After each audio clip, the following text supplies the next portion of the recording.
Good morning, dear students. In this video, we will be learning about, you'll be able to, from this video onwards, after this video onwards, you will be able to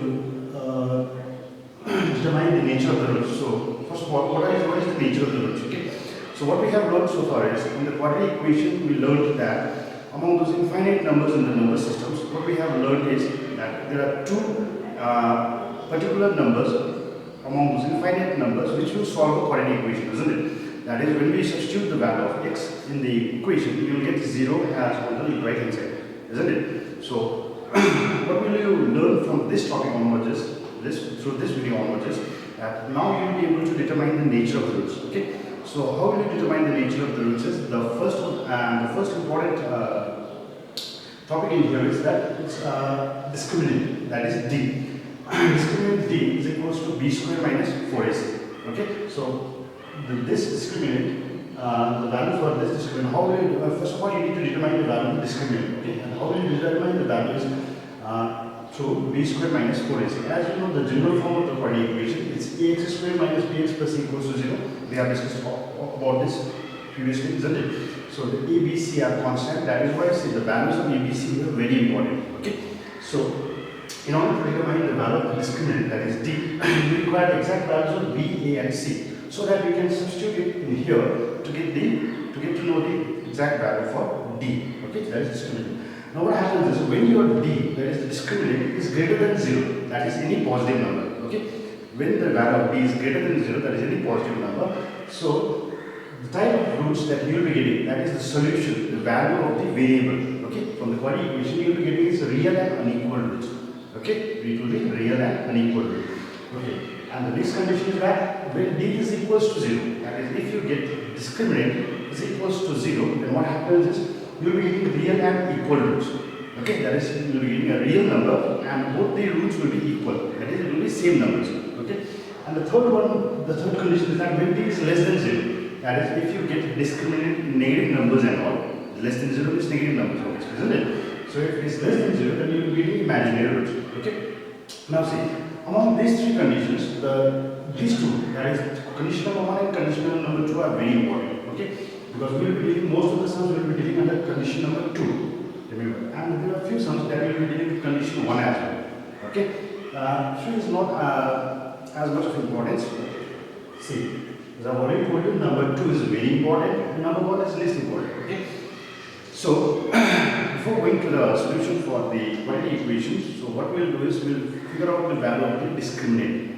Okay, from this topic onwards, you will be able to, as I have already told you, you will be able to determine the nature of the roots before solving the equation. Okay, so nature of the roots means you will be able to, among those, as you already know, among those infinite numbers in the number systems, there are just two numbers which exactly solves the quadratic equation, isn't it? That means when you substitute it in the equation, you will be getting 0 on the right hand side, isn't it? Okay, so I will be taking a few sums from exercise 5b, that is previous year sums. Okay, I will be taking a few sums from exercise 5b and we will be showing you how to solve this kind of equations, sums as well. Okay, another topic. Okay, so what we have here is,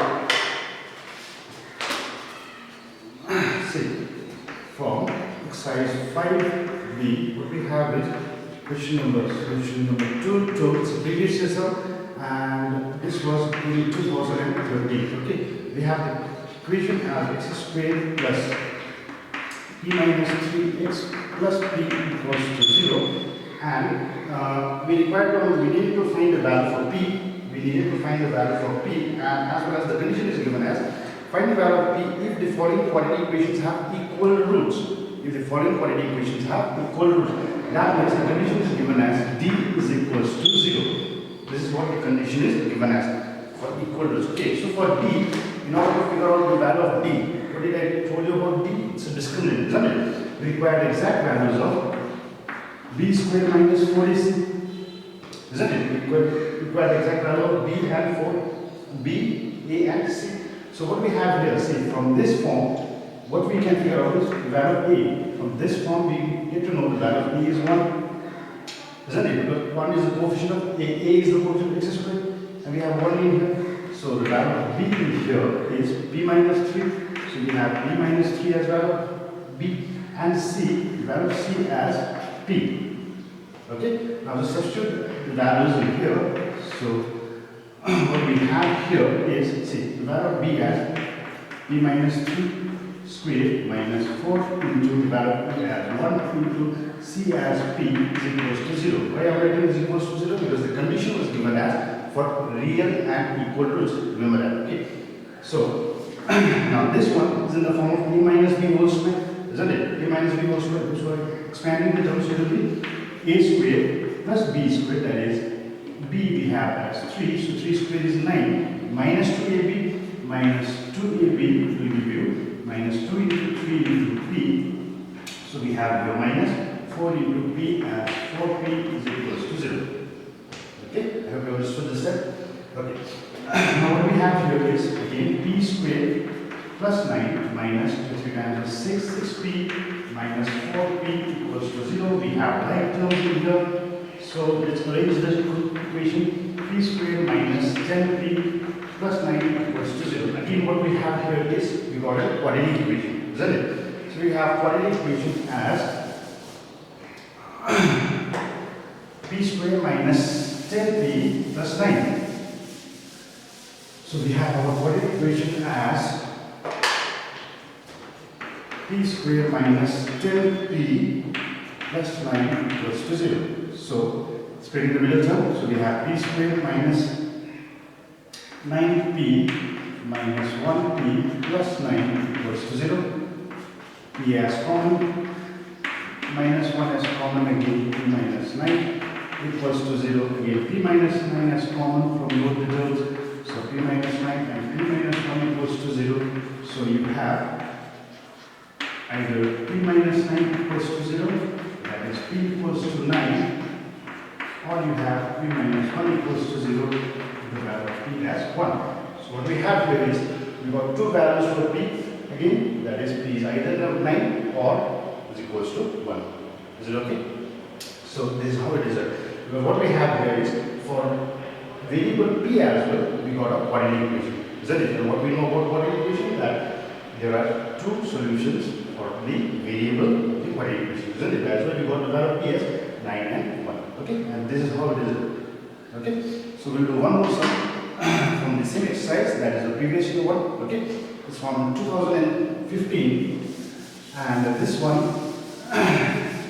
is your question number 5. Okay, question number 5 from the same exercise, exercise 5b. What we have is, find the value of k for which the equation 3x square minus 6x plus k equals to 0 has distinct and real root. That means distinct means unequal roots. Okay.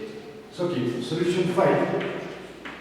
What we have is, we have equation as 3x squared minus 6x plus k equals to 0. The condition is given as for distinct and real root. As I've already said about the term distinct. Distinct means unequal. Okay, two separate numbers. Okay, so what was the condition? What was the condition for distinct and real roots? Our discriminant, that is d, was greater than 0, isn't it? For real and unequal roots, d was discriminant was greater than 0. So this is the condition that we need to work upon. Okay. So for d, again similarly, what we know about d. D, the value of d is we can get from b square minus 4ac, isn't it? Now b square minus 4ac is greater than 0. Now substitute the value of b, a and c from the same equation again. See, value of a we have here is 3, b we have here is minus 6, isn't it? And c we have here is k. So the value of b, say, minus 6 squared minus 4 into a we have as 3 into c we have as k is greater than 0. Now see, this equation is going towards your linear equation, inequation, isn't it? This equation is going towards after linear inequation. See, so minus 6 squared, as you know, it's 36. Okay, so we have here minus 4 3 times is 12, k is greater than 0. Now what happens when 36 goes, we need to take 36 to the side. Then this is how the linear equation is solved. So minus 12k is greater than minus 56. Now see, both the terms the concept of linear equation follows here. Both the terms are negative, so what we can do is we can cancel the negative signs. As soon as we cancel the negative signs, what happens? The condition will change to your sign of inequality changes, isn't it? Because of the signs on both the sides. Okay. So we have here k is less than 36 divided by 12. That is k is less than 3. So, and since we are not given with any conditions regarding k, so this will be our solution. That is k is less than 3. Is it okay? So this is how it's done. The nature of the roots. And remember one thing: the nature of the roots you will be getting most of the times. Okay, about like 90% of the times you will be getting the condition, that is the value of d, that is the discriminant. The condition of the root will be equal and real roots. Okay, that is how you will be getting the exact values for the variables. Okay, so till then we'll meet again on the next video. So till then, stay safe, take care, bye bye.